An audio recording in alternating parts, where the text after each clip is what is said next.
Eric എന്ന് പറയുന്ന സിനിമയുടെ വിശേഷങ്ങളുമായിട്ട് നമ്മുടെ മലയാളികളുടെ ഏറ്റവും പ്രിയപ്പെട്ട നടൻ നമ്മുടെ ശങ്കർ സാർ, അതുപോലെ നമ്മുടെ ഹേമന്ത്, അതുപോലെ തന്നെ ഗീതിക, അങ്ങനെ നമ്മുടെ ഫേവറേറ്റ് ആയിട്ടുള്ള എല്ലാ താരങ്ങളും ഇവിടെ എത്തിയിരിക്കുന്നു. അപ്പോ ശരിക്കും പറഞ്ഞാൽ മലയാളികൾക്ക് ഇമോഷണായി ശങ്കർ എന്ന് പറഞ്ഞ പേര് കേൾക്കുമ്പോൾ അതിപ്പോ എന്തോ അവരുടെ മനസ്സിൽ എന്തോ ഈ ദേവദാരു പൂത്തു എന്ന് പറഞ്ഞാലും ചന്ദനക്കുറിയുമായി എന്ന് പറഞ്ഞാല് ശരത്കാല സന്ധ്യ എന്ന് പറഞ്ഞാല് അതെന്താണെന്ന് വെച്ച് കഴിഞ്ഞാൽ അവർക്ക് എക്സ്പെക്ട് ചെയ്യാൻ പറ്റുന്ന ഒരു എന്തോ ഒരു ഇമോഷനാണ്. സാറിന് ആ സ്നേഹം നേരിട്ട് അനുഭവിക്കുമ്പോൾ കിട്ടുന്ന ഒരു ഫീൽ ഒന്ന് പറയാമോ? പറയാൻ പറ്റില്ല. ബിക്കോസ് അതൊരു സത്യം പറഞ്ഞാൽ നമുക്ക് വിശ്വസിക്കാൻ പറ്റില്ല. അത്രയ്ക്കുള്ളൊരു സ്നേഹമാണ് മലയാളികൾ എനിക്ക് തന്നുകൊണ്ടിരിക്കുന്നത്. ഇത്രയും കാലം കഴിഞ്ഞിട്ടും അവര് ഇന്നും എന്നെ ഒരുപാട് സ്നേഹിക്കുന്നുണ്ട്. അത് എനിക്ക് പല സ്ഥലത്ത് പോകുമ്പോഴും അല്ലെങ്കിൽ ആൾക്കാരെന്നെ കാണുമ്പോൾ അവരുടെ പ്രതികരണം ഒക്കെ കാണുമ്പോൾ എനിക്കത് മനസ്സിലാക്കാൻ കഴിയും.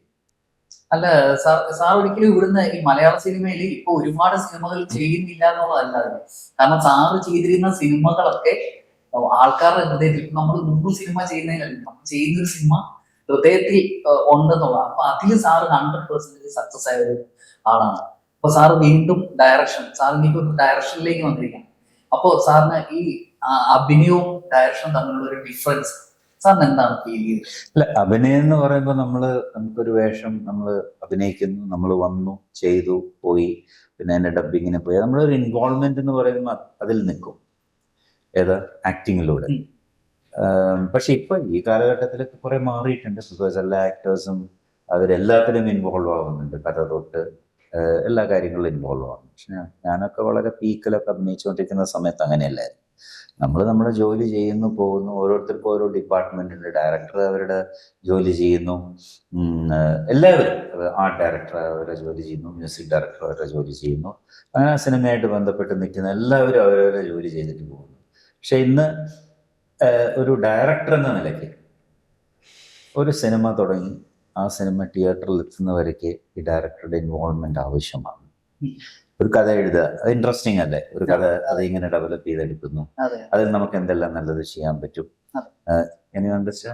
ഓക്കെ, ഗീതിക ഇംഗ്ലീഷാണ് പറയുക, കൂടുതൽ ഹിന്ദിയാണ്. നമുക്ക് പിന്നെ ഹിന്ദി അധികം അറിയാത്തതുകൊണ്ട് ഇംഗ്ലീഷിലൊക്കെ പറഞ്ഞ് മാനേജ് ചെയ്യും. അപ്പോൾ അതല്ലാതെ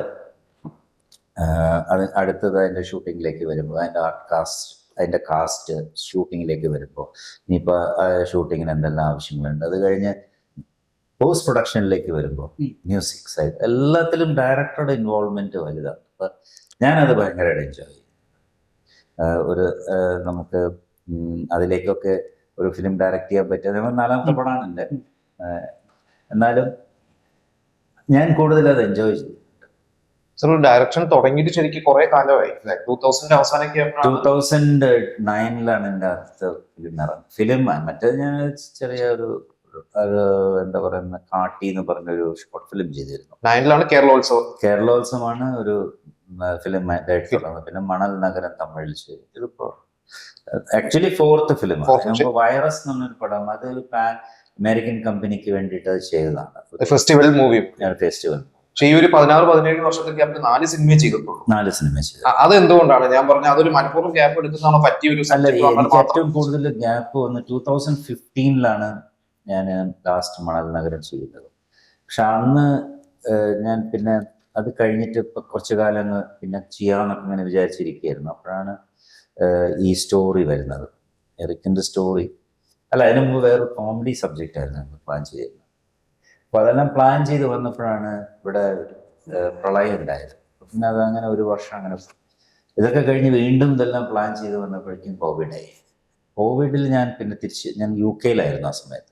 2-2.5 വർഷം ഞാൻ അങ്ങോട്ട് വന്നിട്ടില്ല. പിന്നെ ട്രാവലിംഗ് ഭയങ്കര ബുദ്ധിമുട്ടായിരുന്നു. അപ്പോഴാണ് ഈ സിനിമയുടെ കഥയും കാര്യങ്ങളൊക്കെ ആയിട്ട് ഇങ്ങനെ മുന്നോട്ട് പോയിട്ടുണ്ട്. പക്ഷേ നമ്മളിത് പിന്നെ ഇതിലേക്ക് കയറി വന്നു, അത്രേ ഉള്ളൂ.